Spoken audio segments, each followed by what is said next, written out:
Ustedes saben que el gobernador de la provincia de Buenos Aires y candidato a presidente del espacio del Frente para la Victoria, Daniel Scioli, ayer en el Teatro Ópera hizo una especie de relanzamiento de la campaña y presentó algunas líneas en cuanto a lo que él piensa o el plan económico que tiene pensado en el caso de que llegue a la presidencia de la Nación. Sergio Massa, por su parte, también estuvo en la calle Corrientes. Suena raro decir la calle Corrientes, sí. Pero bueno, estuvo ahí haciendo también el comentario de algunas cuestiones a nivel económico que piensa llevar adelante en el caso también de ganar la presidencia. Así que tenemos algunas cuestiones para analizar. Por eso estamos junto a dos reconocidos economistas. Hablamos de Martín Tetaz y de Gerardo De Santis. Bienvenidos, muchas gracias por estar. ¿Qué tal? Buen día, ¿qué tal? ¿Cómo andan? ¿Bien? Bien, muy bien, muy bien. Bueno, yo les decía, ¿no? Daniel Scioli por un lado, Massa también que habló por otro, Mauricio Macri que en algún momento algo deslizó, no hizo un acto, digamos, donde haya hablado puntualmente de la cuestión económica. Pero bueno, me gustaría arrancar directamente con Daniel Scioli, que por ejemplo, una de las cuestiones que dijo ayer fue bajar la inflación a un dígito, que no implica esto un ajuste. Dijo, sin ajuste bajamos la inflación a un dígito. Primero, ¿esto es posible? ¿Y qué análisis hacen de este anuncio o de este concepto? Arranca, Daniel. Gerardo, te me confundo con tu hermano. El hermano fue profesor mío, el hermano de Gerardo. Entonces se me mezclan las dos a veces. Bueno, el que quiera. Bueno, no, yo creo que Scioli plantea cosas desde el gradualismo, lo que los economistas llamamos gradualismo. Ir modificando cosas en el transcurso del tiempo, no tomar ninguna decisión apresurada en el corto plazo. Por eso un poco la intención o el planteo de intentar reducir la inflación en un lapso de tiempo a un dígito sin hacer ningún ajuste. O sea, digamos, el gradualismo sería justamente eso, ¿no? Es la única forma de hacerlo, bajar la inflación sin ajustar, porque bueno, uno podría bajar la inflación, podríamos decir, en el corto plazo, pero para lo cual se debería hacer un ajuste bastante fuerte en la economía, ¿no? Básicamente reducir la demanda, básicamente reducir el poder de compra de la gente. O sea que sería un plan a largo plazo, digamos, él no podría ahora ejecutar eso si no... Sí, evidentemente no quiere hacer un ajuste, o sea, evidentemente está preocupado por la inflación, considera que es una cuestión, un problema a arreglar o a mejorar, tiene como objetivo o declama el objetivo de llegar a una inflación de un dígito.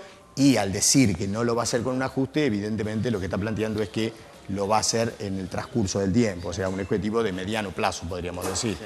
Ahora, no pareciera que fuera a correrse demasiado, en nada en realidad, pero en la parte económica, de lo que viene haciendo el espacio del oficialismo, pero sí me parece importante que habla de inflación, que en un momento fue un tema medio tabú en el oficialismo, no se hablaba de inflación y bueno, ahora dice que sí, que se reconoce y hay que bajarla gradualmente. Sí, ahí hay dos definiciones importantes. La primera es lo que decía recién Gerardo, la cuestión del gradualismo. A mí lo que me preocupa de eso es que hay un problema de atraso cambiario importante, para ponerlo en castellano para que lo entienda la gente, aumentó todo en Argentina menos el dólar. El dólar quedó comparativamente, en relación a lo que comentaron los otros bienes, relativamente muy barato. Entonces, si la inflación no se frena de una manera más acelerada, si la inflación se va a frenar a un dígito recién en 3 o 4 años, el problema es que va a pasar con el dólar en todo este periodo. Se va a dejar que el dólar ahora crezca lo mismo que crecen los precios, se va a profundizar el atraso cambiario, y ahí aparece la segunda definición que puede echar un poco de luz sobre ese tema, que es que Scioli hizo mucho hincapié en que Argentina tiene muchas oportunidades de colocar deuda nuevamente porque tiene un perfil bajo de endeudamiento externo, lo cual es cierto. Entonces, ahí, bueno, pero claro, ahí hay un problema que hay que resolver primero, que es lo que no dijo Scioli, pero que todos intuimos que es lo que viene en el próximo, en el caso de que gane Scioli, que es, esto incluye arreglar la situación con el sistema financiero internacional, arreglar la cuestión con los famosos fondos buitres, quizás usar algunas líneas de crédito. Hace cosa de un mes hubo muchas versiones de que el Fondo Monetario tenía recursos disponibles para Argentina, se habló inclusive de números, algunos hablaban de 20.000 millones de dólares, una línea de 20.000 millones de dólares. Bueno, parece que ahí sí va a haber un giro, es decir, probablemente el próximo gobierno empiece a utilizar más financiamiento del sector externo de lo que viene utilizando este gobierno. O sea, no sería tanto eso de patria o buitres, digamos. Yo creo que esa es una de las grandes diferencias a las que apunta Scioli. Además, cuando uno habla con los principales economistas de Scioli, en particular con Blecher, que es quizás su carta principal para esto, Blecher claramente lo plantea. Blecher dice, nosotros tenemos que volver a recuperar el financiamiento externo, tenemos que aprovechar que todavía hay tasas bajas, tenemos que aprovechar que tenemos un nivel bajo. Cuando vos presentás como un activo tener un nivel bajo de deuda, digamos, ese es un activo interesante porque lo que te está diciendo es podemos endeudarnos de vuelta. Claro. Entonces, vamos a compartir algunas plaquitas que tienen que ver con estos puntos que estamos mencionando para ir desarrollándolos en base a lo que estamos hablando del gobierno de Daniel Scioli. Claro, bueno, dice lo que mencionábamos recién, lo de la inflación, bajar un dígito sin ajuste y con crecimiento. Inversiones, traer un piso de 30.000 millones de dólares por año, dijo Daniel Scioli. Objetivo de las inversiones, complejo energético, el complejo agroalimentario, la minería sustentable, la ciencia y la tecnología. Bueno, eso un poco lo que viene diciendo, ¿no? En sintonía con lo que el discurso de Daniel Scioli. Vemos la siguiente, ¿no? Ustedes igual donde quieran frenar, frenan y analizamos. Pero divisas por exportación y no por endeudamiento, dijo Scioli. Tipo de cambio será fijado por el Banco Central con flotación administrada.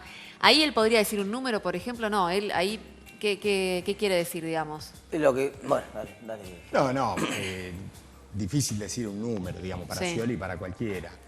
Creo que el planteo o el punto clave es que el Banco Central va a seguir interviniendo y administrando el tipo de cambio, un poco para diferenciarse de la postura de Macri, que ha dicho que lo va a dejar librado al mercado, con lo cual, bueno, en la situación actual claramente sería una devaluación importante y eso impactaría en el nivel de precios, en el nivel de ingresos de la población.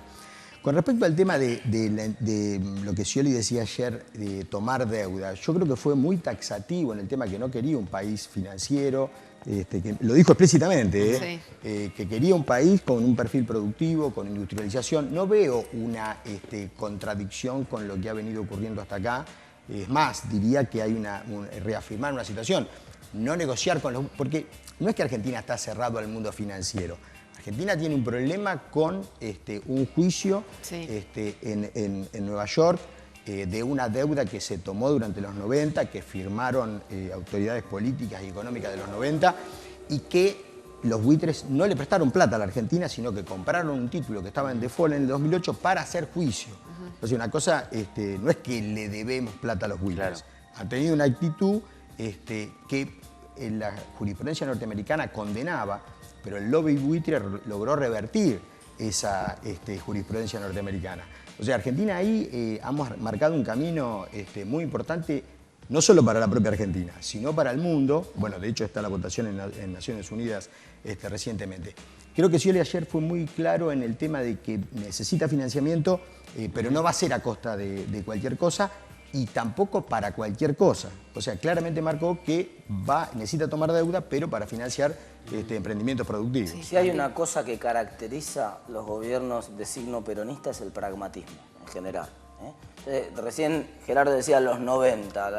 Bueno, en los 90, el modelo de endeudamiento de los 90 lo votó el Congreso a todas las colocaciones de deuda y cada una de las colocaciones de deuda del Congreso la votaron, por ejemplo, los senadores de Santa Cruz también, que eran los senadores kirchneristas. La privatización de YPF la votó el propio kirchnerismo y Scioli defendía ultranza. Hay un video dando vuelta en YouTube defendiendo lo que había significado los 90 y criticando a la Alianza por haber votado en contra de la privatización de YPF, por ejemplo.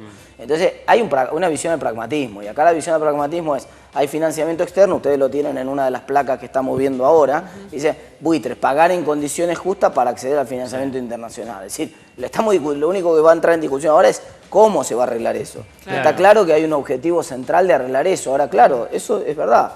Que la colocación de deuda sea una colocación de deuda como era en los 90 para pagar nueva deuda, esa situación no está, porque el perfil de deuda externa de Argentina no es tan complejo, entonces es probable que la colocación de nueva deuda, bueno, por mencionar un caso de financiamiento de desarrollo exitoso con colocación de deuda, es el caso de Corea del Sur. Corea del Sur multiplicó prácticamente por 8 su deuda externa en 20 años y le permitió desarrollarse, pasar de ser un país subdesarrollado a desarrollado. Hay que perder también el estigma ese de que no, todo el endeudamiento es malo. El endeudamiento por fines productivos, la verdad que es un endeudamiento positivo. Tenemos una última placa también para compartir más puntos y que son, por ejemplo, viviendas, exigir participación de los bancos privados para llegar a las 250.000 viviendas. Por año, claro. Deriva devolver el porcentaje a los jubilados, pensionados y beneficiarios de la Asignación Universal por Hijo y Progresar. Y bueno, en seguridad habla de policía local con 100.000 nuevos efectivos. Por ejemplo, en el tema IVA, devolver el porcentaje a los jubilados, pensionados y beneficiarios de la Asignación Universal por Hijo y Progresar. Estas cuestiones, digamos, porque nosotros siempre hablamos de, o mejor dicho, lo que se le critica a los candidatos es, voy a hacer esto y no se explica de qué manera o si se puede realmente hacer. Esto, digamos, es viable. Es complejo porque hay un problema de que, digamos, vamos todos a hacer las compras al supermercado con la tarjeta de la abuela, ¿no? Entonces hay que poner límite, digamos. Claro. No tiene mucho sentido ese tipo de cosas, sobre todo cuando el sistema de jubilaciones es un sistema de jubilaciones también estatal. Entonces, es decir, directamente es más fácil, es más simple aumentar las jubilaciones. Si es que, finalmente, lo que se está discutiendo es recomponer la capacidad adquisitiva de los jubilados. Es verdad que los jubilados en realidad compren más barato que el resto de la gente, parece un poco distorsivo para la economía, parece difícil de implementar además desde el punto de vista práctico por esto que te estoy diciendo. Entonces lo que van a empezar son los límites. Entonces, es decir, jubilado que la compra no pueda pasar más de 2.000 pesos, porque si no lo que va a pasar es que le pido la tarjeta a la abuela y voy a comprar con la tarjeta de la abuela, ¿no? No tiene mucho sentido desde ese punto de vista. Bien, ¿Scioli hizo referencia al impuesto a las ganancias ayer? Yo, o me lo perdí, no, por lo menos yo no lo escuché. Pero igual del tema del IVA, yo creo que hay mucho para avanzar en eso. La alícuota del IVA en Argentina es alta y digamos, las políticas sociales que bueno, uno podía tomar como clientelistas que se venían aplicando, se ha avanzado mucho en eso y ahora todo el mundo tiene una tarjeta, los que cobran la asignación universal. Todos los jubilados que se han incorporado, jubilaciones que han ido aumentando en todo este tiempo, y creo que hay mucho, digamos, la posibilidad de implementar este mecanismo de reintegro a través de la devolución del IVA, ahora es mucho más fácil, ¿no? Porque al tener masivamente tarjetas, tanto los jubilados como las familias de menores recursos, creo que con tope, hasta determinado monto, para que no pase lo de los nietos o lo de los otros miembros de la familia, se pueden hacer reintegros y tener justamente una alícuota, digamos, de lo que ocurre. No tiene sentido, Gerardo, que es cambiar las alícuotas. No, pero es más fácil. En última instancia, vos sos el que paga la asignación universal, vos sos el que paga las jubilaciones. Entonces, ¿para qué vas a sacarle más por un lado y después volverla a devolver? Porque podés discriminar, como pasa en los países desarrollados, donde los impuestos indirectos tienen distinta alícuota, pero nosotros acá tenemos un problema de fijación de precios en donde probablemente si vos modifiques las alícuotas en general, no consigas una reducción de precios. Mientras que si las haces vía reintegro al consumidor, en este caso a los jubilados, sí lográs que efectivamente el beneficio llegue a quien vos querés que llegue. Ahí estoy de acuerdo con Gerardo en que hay una chance importante de reducir impuestos al consumo vía devoluciones, más que vía de caídas nominales, para ponerlo en castellano por lo que decía él. Si yo mañana anuncio que el IVA, que es 21% o 27% para buena parte de los servicios, baja al 18%, por mencionar una... Bueno, es verdad que es difícil, sobre todo además en un contexto inflacionario, que esto se vea en el precio. En cambio, si yo lo que hago es generarlo a través de devoluciones, eso es más fácil de instrumentar. Lo que no, y además es sano tener una economía que descanse mucho más en el impuesto a las ganancias y trate de dejar los impuestos a los consumos y sobre todo impuestos distorsivos en la provincia, como por ejemplo los impuestos a los ingresos brutos. El problema es que no parece tener mucho sentido generar esa distorsión a nivel de quién paga, es decir, contribuyente A, contribuyente B, contribuyente C, cuando en realidad lo que yo quiero es ponerle más plata en el bolsillo al jubilado y yo soy el que paga las jubilaciones. Claro. Es más fácil, le bajamos los impuestos a todos, 3% por ejemplo, 4% de IVA para todo el mundo y se lo devolvemos con la tarjeta de crédito, de débito, con la SUBE, con la tarjeta. Ahora, eso es lo interesante. Antes no se podía hacer eso o costaba porque vos te decían, bueno, pero yo no tengo tarjeta de crédito. Claro. 35% de la gente fuera del sistema financiero formal, esa gente, sin embargo, la mayoría tiene SUBE o tiene alguna tarjeta de mencionar Gerardo, le podés devolver ahí. Lo que no tiene sentido es discriminar entre contribuyentes, cuando en realidad vos en el Estado sos el que estás pagando las jubilaciones, el que estás pagando la asignación universal. Si realmente querés recomponer ingresos, hay una vía más directa para hacerlo de ese lado. No tiene mucho sentido. Martín, hay distintas escalas de ingresos, tanto para las jubilaciones como para el resto. Claro. O sea, que se puede hacer una diferencia de acuerdo a los niveles de ingreso. No, pero vos no podés tener una estructura tributaria, Gerardo, donde vos pagás 18 de IVA, yo 19, vos 14,5. Sí, no, porque va a empezar a girar la tarjetita, no tiene sentido. Además. No, pero hasta un tope. Y además no sé si es constitucional tampoco tengo mi duda. Sí, habría que invitar a algún constitucionalista para ver si se puede discriminar. Ganancia es distinto de acuerdo al nivel de ingreso. Pero por ingreso. Claro. Bueno, pero eso es un impuesto a los ingresos. Bueno, y el otro también puede discriminar de acuerdo al nivel de ingreso de cada uno. El otro punto también es al consumo, no a los ingresos. No, ya sé. Estamos distinguiendo entre discriminar un el impuesto a los impuesto al ingresos, consumo. obviamente la alícuota tiene que ver con los ingresos. Un impuesto a los consumos, ¿qué tiene que ver el ingreso? A ver, vamos a seguir charlando porque hay muchas cosas que son interesantes y tenemos cosas para compartir de lo de Sergio Massa también. Sí, igual vos querías destacar algo más. Sí, el tema de vivienda, porque Sí. vivienda hay un déficit muy importante en la Argentina Sí. y si bien con el progresar se ha... No, el procrear. Procrear, sí. Se ha avanzado bastante, digamos, un número bastante importante de viviendas y hay liquidez en los bancos, que si hay privados, porque por lo que vi ahí Scioli se refería a esa situación, creo que con alguna cierta regulación los bancos están relativamente líquidos y ganando bien. Creo que con alguna regulación se puede redireccionar el crédito hacia el sector de la construcción y amplificar, digamos, la construcción de viviendas que ha venido recuperándose. Ahí quiero hacer un punto que me parece que es importante, que es que incluyendo los créditos de Procrear, hoy hay menos crédito hipotecario, a pesar de que la economía creció muchísimo en los últimos años, hoy hay menos cantidad de créditos hipotecarios de los que había inclusive en los 90. Entonces, esto nos advierte una cosa, que el problema no es que los bancos no estén dando crédito, porque más de la mitad de la banca es banca pública. No tiene sentido pedirle a los privados lo que tampoco están haciendo los bancos públicos, porque el problema central, que es lo que está trabando el acceso a crédito hipotecario de la gente, es la relación entre la cuota y el ingreso. Sí. Hoy si vos te querés comprar, vamos a ponerlo en términos concretos, para la gente, porque si no hablamos, vamos a ponerlo en términos muy concretos. Yo me quiero comprar un departamento, ponele que vale 1 millón de pesos. Entonces, por cada 100.000 pesos que me presta hoy un banco y los mejores créditos que hay, que son probablemente los de Banco Nación y los de Banco Ciudad, que son dos bancos públicos, las mejores líneas de créditos esas, tengo que pagar 1.700 pesos de cuota por cada 100.000 que me prestan. O sea que si yo pido 1 millón para comprar, no me compro mucho con 1 millón, me compro un departamento de 3 ambientes, o no mucho más que eso, quiero pedir 1 millón, tengo que pagar 17.000 pesos de cuota. Para pagar 17.000 pesos de cuota, como no me prestan más del 30% de mis ingresos, tengo que ganar 51.000 pesos. Claro.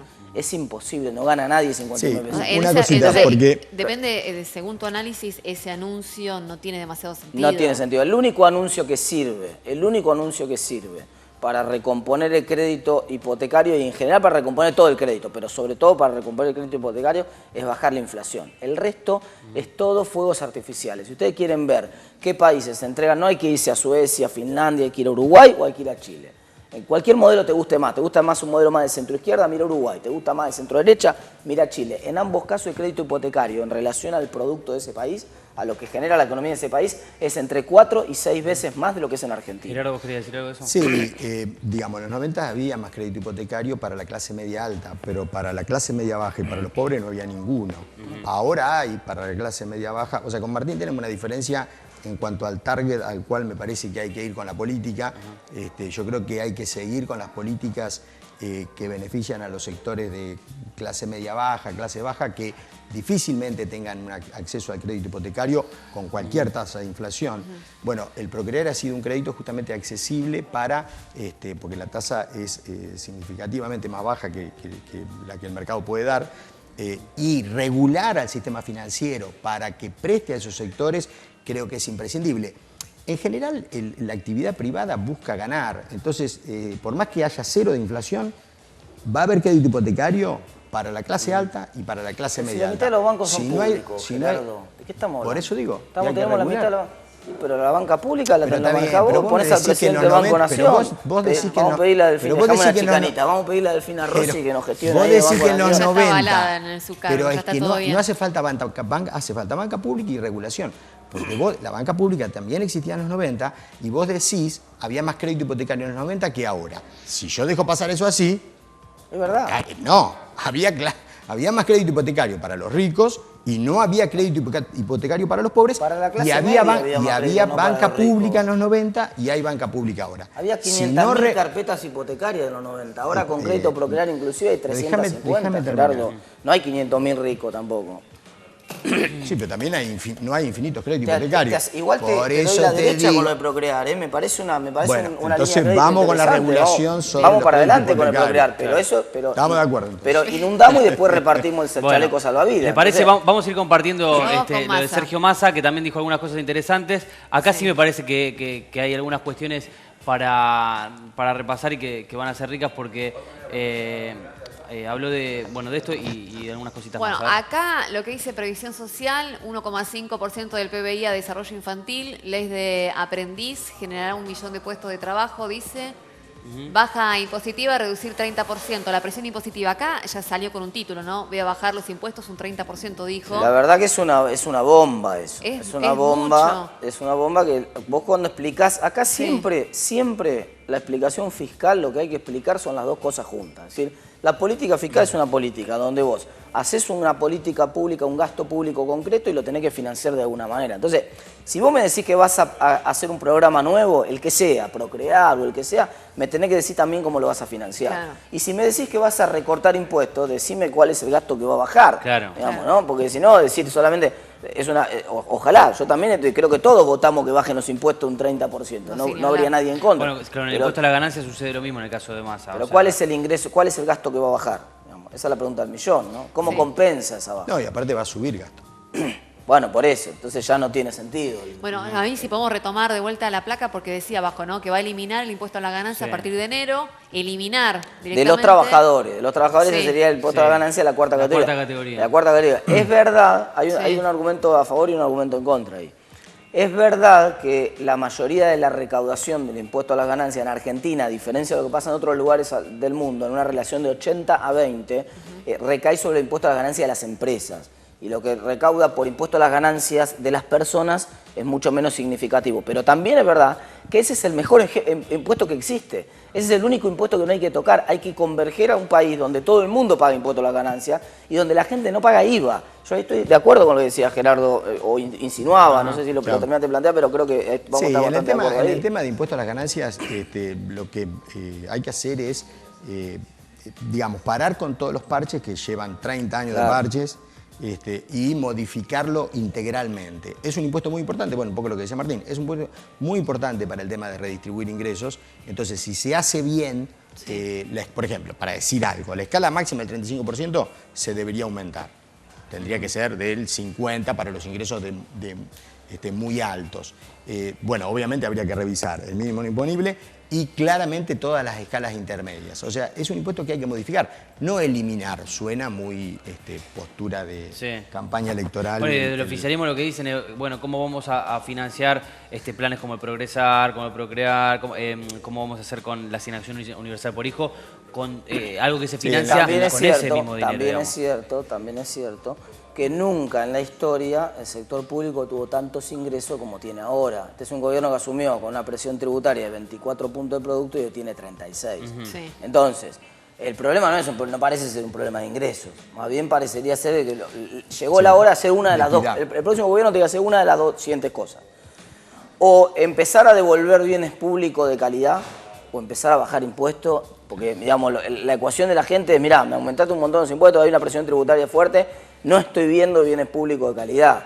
Entonces, Sí, una de las dos que cosas. parece como un sueño, digamos. O sea, estamos Sí, un pero poco hay que acostumbrados a pagar mucho y no recibir un buen servicio. Pero hay que en nada. apuntar a eso. O sea, la presión tributaria, es lo que dice Martín, la presión tributaria subió 10 puntos el PBI sin afectar a los sectores de menores ingresos. O sea, no ha afectado No, ahí no eso a- coincido porque hay un impuesto inflacionario que antes no existía, Bueno, que recae pero básicamente en general los las sectores. recomposiciones que han tenido la asignación universal y las jubilaciones han ido por sobre Sí, la pero en el inflación. medio, hasta que llega a recomposición, la inflación te come, Gerardo. Pero- no defendamos la inflación porque si no... No, ¿cómo La defender? inflación afecta a quién afecta No. más. ¿Al que más tiene o al que menos tiene?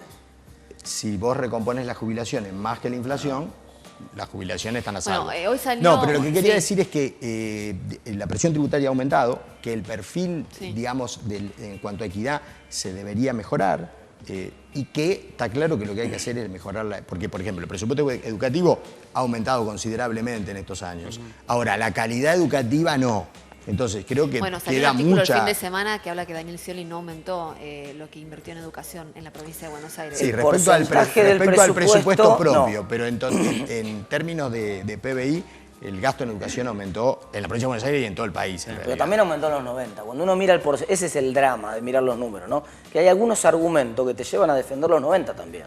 Porque, y eso demuestra que no es un problema de plata. En los 90, el porcentaje de gasto público en educación creció un 71%. No, en y en términos esta de PBI no, no bajó. en términos de PBI. No, no. Entonces te hago una apuesta. Te apuesto No un bajó. asado ¿Cómo para era toda el PBI? te hago Acá una- dice te hago No una superó, apuesta, un nunca asado. superó, el gasto en educación respecto al PBI en los 90 nunca superó el 4%. Era 3, y ahora no, estamos Gerardo, era Y ahora estamos en 3,2 cuando 6. asumió Menem y cuando entregó Menem Era era 3,8.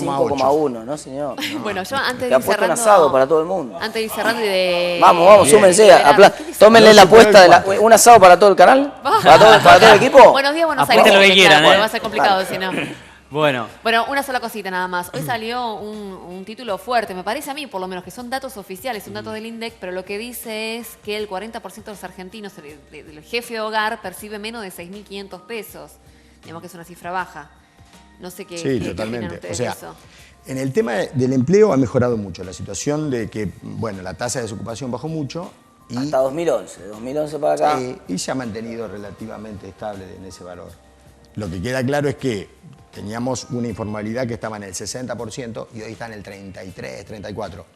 Si bien bajó, sigue siendo altísima y eso explica por qué una parte importante de los trabajadores tiene niveles salariales bajos. Hay un gran nivel de informalidad. Ahí todavía queda también bastante A mí lo que me trabajo. sorprendió es el número, 40%. Lo que pasa es que también ese es un número complejo porque hay que tener cuidado, porque hay muchos de los trabajadores que no son trabajadores full time de ese dato. Entonces, cuando uno quiere comparar la situación de los hogares, hay que mirar los ingresos de los hogares.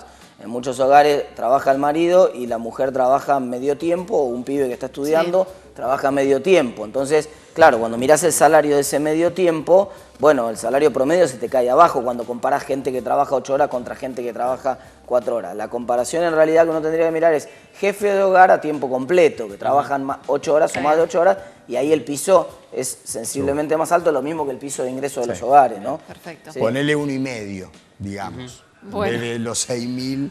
bueno, terminen con la apuesta, digamos, y Sí, ahí... sí. Claro. No, sí, está apostado. Ya está. Mantengámonos- pero Mirá, tenemos ¿cómo que era la precisar apuesta? bien Vamos la a apuesta. precisar los Me términos de la perdí. apuesta. Vamos a precisar No, los términos de la apuesta. claro. Yo digo que durante la gestión de Menem el porcentaje del gasto público en educación como porcentaje del PBI creció lo mismo que creció con este gobierno. Yo digo que no, y te diría que para te tirar una favor, creció un poquito más con De la Rúa, pero no porque subiera el gasto en educación, porque caía el PBI. Entonces, en términos de PBI, parecía, si uno mide educación... Pero igual no tomemos de la Rúa, tomame la apuesta, estamos discutiendo Menem. Claro, porque Menem además o es muy Kirchner. complicado. Gobierno. Además, ¿quién me va a Claro. decir eso cómo es, digamos? ¿Dónde lo vamos a chequear? Hay una Vamos a chequeado.com, podemos pedirle chequeado a la gente. Dale. Podemos pedirle chequeado a la gente chequeado. Ahora te podés meter Dale. en la página de chequeado. Subió Paso el más. chivo y Yo podés voy pedir que- el chequeado. Yo voy que subió más en este periodo que... Bien. En el menemismo. Yo voy que no. Bueno, subió igual. después hablamos Dale. así, ya saben que hay un asado. Y hay asado para todos. Hay asado para todos. Sí, sí, Dale. sí. 6, 8, 10... Buenos días, Buenos Aires, ¿no? El canal entero no, porque si Claro, no, pobrecito, no. no hay economía que aguante. Bueno, gracias a ambos. No, por- Dale, por no, favor, gracias. Gracias. Bueno.